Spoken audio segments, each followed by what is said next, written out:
ಇಂದು ನಾವು ಬಂಡೆಗಳ ರಾಶಿಯಿಂದ ಕೂಡಿರುವ ಬೃಹದಾಕಾರದ ಬೆಟ್ಟ ಮತ್ತು ಅದರ ಮೇಲೆ ನಿರ್ಮಾಣಗೊಂಡಿರುವ ಕೋಟೆಯನ್ನು ಹೊಂದಿರುವ ಐತಿಹಾಸಿಕ ನಗರದ ಕುರಿತು ಪರಿಚಯದ ಸಂಚಿಕೆಯನ್ನು ಮಾಡುತ್ತಿದ್ದೇವೆ. ಅದುವೇ ಮಧುಗಿರಿ. ಐತಿಹಾಸಿಕ ಹಿನ್ನೆಲೆ ಇರುವ ಮಧುಗಿರಿಯು ತುಮಕೂರು ಜಿಲ್ಲೆಯಿಂದ ಕೇವಲ 24 ಕಿಲೋಮೀಟರ್ ದೂರದಲ್ಲಿರುವ ಒಂದು ಪ್ರಮುಖ ತಾಲೂಕು ಕೇಂದ್ರ.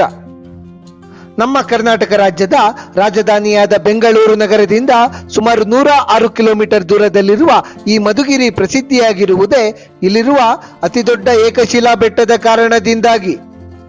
ಈ ಮಧುಗಿರಿ ಬೆಟ್ಟವು ನಮ್ಮ ಏಷ್ಯಾ ಖಂಡದಲ್ಲಿಯೇ 2ನೇ ಅತಿ ಎತ್ತರದ ಏಕಶಿಲಾ ಬೆಟ್ಟವಾಗಿದೆ. ಈ ಮಧುಗಿರಿ ಬೆಟ್ಟವು ನಮ್ಮ ತುಮಕೂರು ಜಿಲ್ಲೆಯಿಂದ ಬಳ್ಳಾರಿಯವರೆಗೆ ಹರಡಿರುವ ಪರ್ವತ ಶ್ರೇಣಿಯ ಭಾಗವಾಗಿದೆ. ಬೆಟ್ಟವು ಸಮುದ್ರ ಮಟ್ಟದಿಂದ ಸುಮಾರು 3985 ಅಡಿ ಎತ್ತರದಲ್ಲಿದೆ.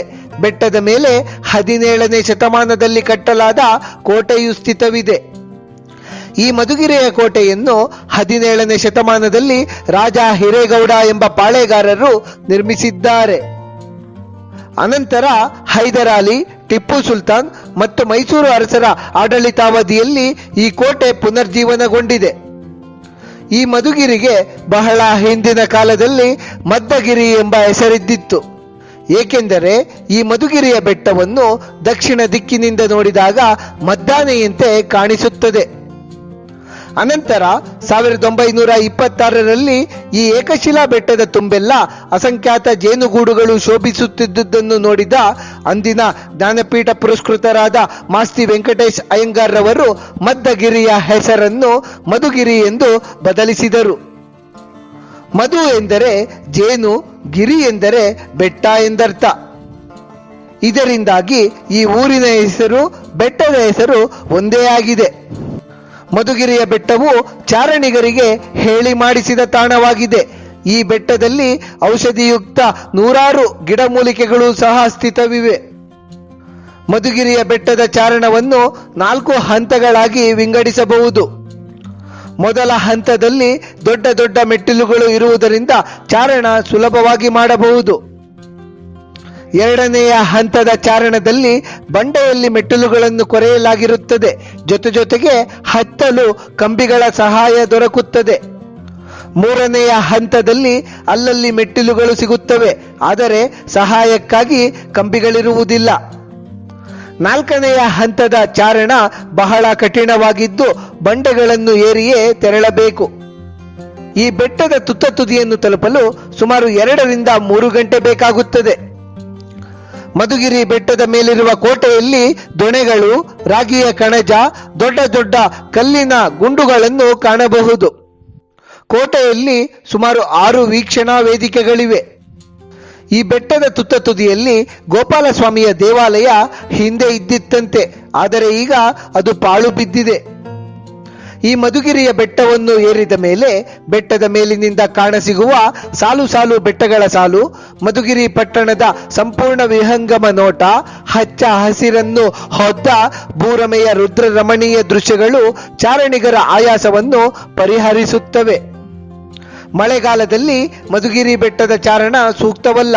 ಬಂಡೆ ಜಾರುವ ಸಂಭವವಿರುವುದರಿಂದ ಚಾರಣ ಅಪಾಯಕಾರಿ. ಬೇಸಿಗೆ ಹಾಗೂ ಚಳಿಗಾಲಗಳಲ್ಲಿ ಮಧುಗಿರಿ ಬೆಟ್ಟದ ಚಾರಣವನ್ನು ಕೈಗೊಳ್ಳುವುದು ಉತ್ತಮ. ಚಾರಣಿಗರು ತಮ್ಮೊಡನೆ ಸಾಕಷ್ಟು ತಿಂಡಿ ತಿನಿಸುಗಳನ್ನು ಮತ್ತು ನೀರನ್ನು ಒಯ್ಯಬೇಕಾಗುತ್ತದೆ. ಮಧುಗಿರಿ ಪಟ್ಟಣದ ಇನ್ನಿತರ ಪ್ರಸಿದ್ಧ ಆಕರ್ಷಣೆಗಳೆಂದರೆ ಬೆಟ್ಟದ ತಪ್ಪಲಿನಲ್ಲಿರುವ ವೆಂಕಟರಮಣ ಸ್ವಾಮಿಯ ದೇಗುಲ ಹಾಗೂ ಮಲ್ಲೇಶ್ವರ ಸ್ವಾಮಿಯ ದೇಗುಲ. ವೆಂಕಟರಮಣ ಸ್ವಾಮಿಯ ದೇವಾಲಯವು ಬಹಳ ಪ್ರಸಿದ್ಧಿಯಾಗಿದ್ದು ದೇವಾಲಯವನ್ನು ಚಿಕ್ಕ ತಿರುಪತಿ ಎಂದು ಸಹ ಕರೆಯಲಾಗುತ್ತದೆ.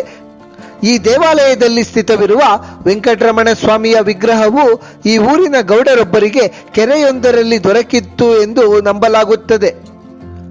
ಹಾಗೆಯೇ ಮಲ್ಲೇಶ್ವರ ಸ್ವಾಮಿಯ ದೇವಾಲಯದಲ್ಲಿರುವ ದೇವರು ಮಧುಗಿರಿಯ ಆರಾಧ್ಯ ದೈವ. ಈ ದೇವಾಲಯದಲ್ಲಿ ಶಿವನ ಉದ್ಭವ ಲಿಂಗವಿದೆ. ಮಲ್ಲಶೆಟ್ಟಿ ಎಂಬ ವ್ಯಾಪಾರಿಯೊಬ್ಬರು ಶಿವದೇವರ ಇಚ್ಛೆಯಂತೆಯೇ ಈ ದೇವಾಲಯವನ್ನು ಕಟ್ಟಿಸಿದ್ದಾರೆ. ಈ ಮಧುಗಿರಿಯ ಹೆಬ್ಬಾಗಿಲಿನಲ್ಲೇ ಇರುವ ದಂಡಿ ಮಾರಮ್ಮ ದೇವಾಲಯದಲ್ಲಿರುವ ದೇವತೆಯೇ ಮಧುಗಿರಿ ಪಟ್ಟಣವನ್ನು ರಕ್ಷಿಸುವ ದೇವತೆಯಾಗಿದ್ದಾರೆ. ಈ ಮಧುಗಿರಿ ಪಟ್ಟಣವು ದಾಳಿಂಬೆ ಬೆಳೆಗೆ ಬಹಳ ಹೆಸರುವಾಸಿ. ಧರೆಯೊಳಗೆಲ್ಲೇ ಇರಲಿ ಮರೆಯಲಾರೆನ ಮಧುಗಿರಿಯ ಎಂದು ನಮ್ಮ ಕನ್ನಡದ ಆಸ್ತಿ ಜ್ಞಾನಪೀಠ ಪ್ರಶಸ್ತಿ ಪುರಸ್ಕೃತರಾದ ಮಾಸ್ತಿ ವೆಂಕಟೇಶ್ ಅಯ್ಯಂಗಾರ್ ಅವರು ಮಧುಗಿರಿಯ ಕುರಿತಾಗಿ ಹೇಳಿದ್ದಾರೆ. ಈ ಮಾತೊಂದೇ ಸಾಕು, ಮಧುಗಿರಿಯು ತನ್ನ ಜನತೆಯ ಮನಸ್ಸುಗಳಲ್ಲಿ ಸ್ವರ್ಗದಂತೆ ನೆಲೆಸಿದೆ ಎಂದು ತಿಳಿಸುತ್ತದೆ. ಮಧುಗಿರಿಯ ಇತರೆ ಆಕರ್ಷಣೆಗಳು: ಚನ್ನರಾಯನ ದುರ್ಗ, ಜೋಳದ ರಾಶಿ ಗುಡ್ಡ, ಮೀನುಗೊಂದಿ ರಂಗನಾಥ ಸ್ವಾಮಿಯ ಬೆಟ್ಟ, ತಿಮ್ಲಾಪುರ ಅರಣ್ಯಧಾಮ, ಹರಿಹರೇಶ್ವರ ದೇವಾಲಯ, ಮೈದನಹಳ್ಳಿಯ ಕೃಷ್ಣಮೃಗ ಅರಣ್ಯಧಾಮ. ಈ ಮಧುಗಿರಿ ಪಟ್ಟಣವು ತುಮಕೂರಿನಿಂದ ಸುಮಾರು 55 ಕಿಲೋಮೀಟರ್ ಹಾಗೂ ಬೆಂಗಳೂರಿನಿಂದ 106 ಕಿಲೋಮೀಟರ್ ದೂರದಲ್ಲಿದೆ.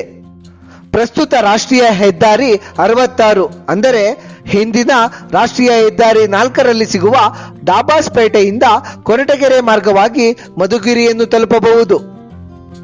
ನಮ್ಮ ಏಷ್ಯಾ ಖಂಡದಲ್ಲಿಯೇ 2ನೇ ಅತಿ ಎತ್ತರದ ಏಕಶಿಲಾ ಬೆಟ್ಟವಾಗಿರುವ ಈ ಮಧುಗಿರಿ ಬೆಟ್ಟಕ್ಕೆ ತಮ್ಮ ತುಮಕೂರು ಜಿಲ್ಲೆಯ ಪ್ರವಾಸದ ವೇಳೆಯಲ್ಲಿ ಭೇಟಿ ನೀಡಿ ಎಂದು ಸಲಹೆಯನ್ನು ನೀಡುತ್ತಾ ಈ ಕಿರುಪರಿಚಯವನ್ನು ಮುಗಿಸುತ್ತಿದ್ದೇವೆ.